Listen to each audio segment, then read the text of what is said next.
The year 1982, the movie E.T. came out to the worldwide appeal and success. But then, a greedy and evil megacorporation named Atari, wanting to cash in on this success, they had made a game meant only to abuse and humiliate those foolish enough to pay for this devilish machination. But in their pride, they have forgotten to make a game worthy of attention. Instead, thinking that just because they plaster a popular name on the cartridge, this will be a guaranteed success. But they were wrong. It didn't sell by Christmas. And Atari, left alone with tons of worthless plastic and circus, were selling it for cheaper than a fried fart. Many were used as substitutes of sand in the landfills, and in result, the company has suffered a great collapse alongside with the game industry as a whole. These serve as cautionary tale against pride and unfounded confidence, a retelling of the myth of Icarus, that no matter how grand your creation is, if you fly too close to the sun thinking that you are untouchable, you will eventually meet the ground.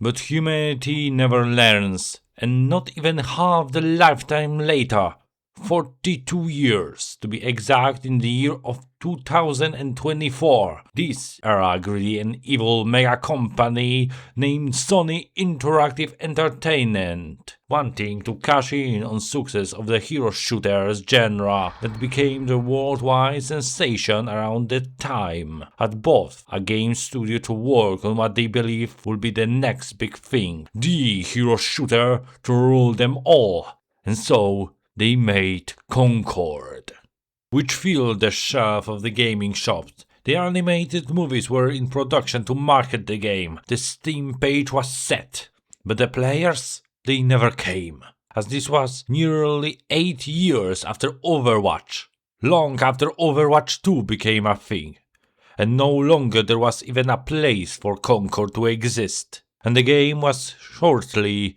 shut down, and once more the landfills were filled by all those on-sale copies, just as my YouTube ads are filled with shitty gunner bait of some gambling anime games.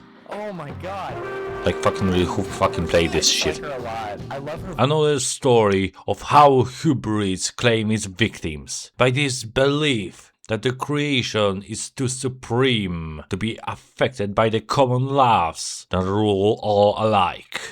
And now, not even 2 years later, another contender to be thrown into the landfill appeared. The one that after many years of being made in secret, of hope of it becoming another hit alike, the new wave of gritty fantasy sci-fi games started by Apex Legends alike. It was shown once, laughed at by entire internet, and now it was released and immediately left alone as if it was afflicted by leprosy. And with its fate yet unsure, let's take a look at Highguard. So I am writing these words after sobering up from my birthday celebration, which was made of drinking beer and first time in Highguard.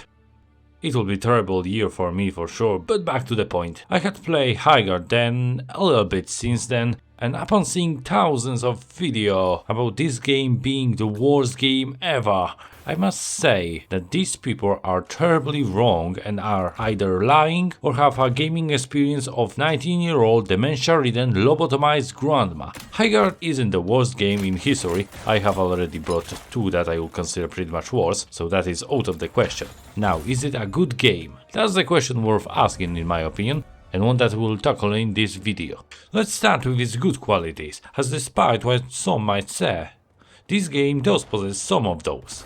The maps, vast and nice to explore, mainly thanks to maps that allow you to pass through them. There is a good variety of them, and even in singular instances, the terrain will be different depending on the regions of them, usually the middle being more claustrophobic while the rest are more open. Guns are unique and fun, outside of automatics, which are pretty much similar to each other in function, and their difference is mostly in stats. And upgrades to them feel rather essential, some even giving additional functions to them, as double shot on your revolver.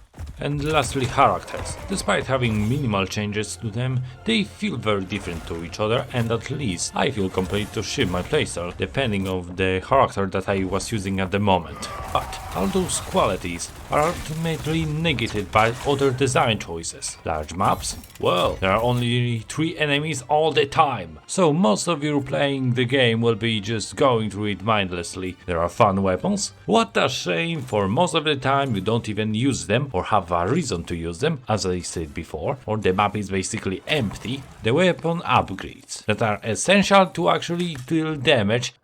Wouldn't be it not funny if you had no choice about getting them? No? Well, good grief, as this is exactly the case. The only way of getting them is either gambling. Let's go gambling!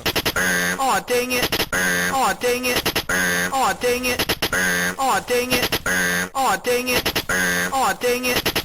Aw, dang it! Or slightly less scammy, buying from vendor who only has random stuff in his shop. And those champions are mostly fine. You could argue that there are very little visual distinction between them, and from distance you might not actually have idea what you are fighting against, which is often annoying, especially if you are playing on such big maps.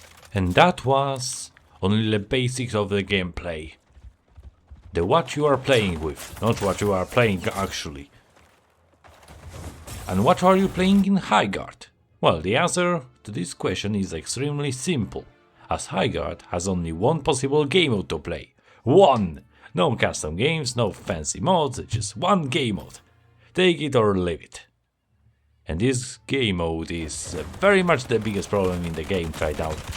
It's a 3v3 4-phase mess. Now 3 of those are pretty bad, with glaring issues, starting with setup phase, which happens once at the start of the game, where your team can wait in spawn for full minute, doing pretty much nothing, with possibility of making your walls of the base a little bit harder to destroy, now taking 2 rockets instead of 1.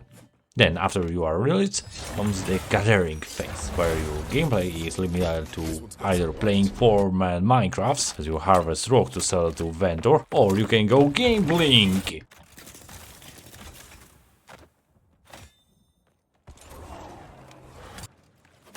Then the shield breaker phase, which is about taking some sort of enemy base, which isn't exactly very hard usually, as those maps are wide enough for anybody to not even meet their enemies on their way to their own base. And finally, the raid. It's basically the Counter-Strike type of planting games, where you can either plant on 2 smaller sites or a big one. And if you won't destroy 2 smaller ones or the main one, the 3 last phases are repeated, and this goes up to 4 times. That makes 8 minutes of this.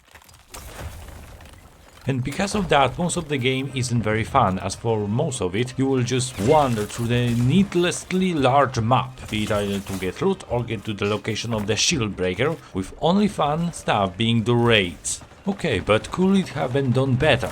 Well, I believe yes. Well, for first, the size of the map must be either reduced or amount of the player must be enlarged, so encountering an enemy will be a possibility. Or they could also place some NPC that will attack players while gathering resources or taking detours. You know, trying to get a shield breaker to an enemy team by a flank just to be stopped by bolts. That would be something, I guess. The way we acquire the weapons.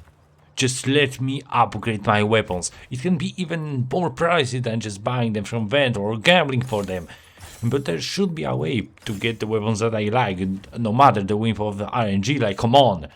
Other than that, there is not much to say. Highguard overall isn't a bad of a game. It has a lot of good in it. It just got overshadowed by the design of its only game mode that gives you basically nothing to do for most of the time. But sadly, even now, at the end of the first month of the year, the situation doesn't look good for Highguard. Every day the lows are lower and highs aren't as high as they were before they. I would lie if I say that I believe this game will make past this year. It seems that this game will eventually hit the landfills and shall rest in it due to the arrogance of those who fumble at marketing of this game by presenting as a larger than second coming of Christ, while in reality it's far from that. It's very flawed and needy of improvements that most likely will just never see the light of day. And instead Highguard will remain just another retelling of the story what happens when those high above think that they are untouchable by the ground.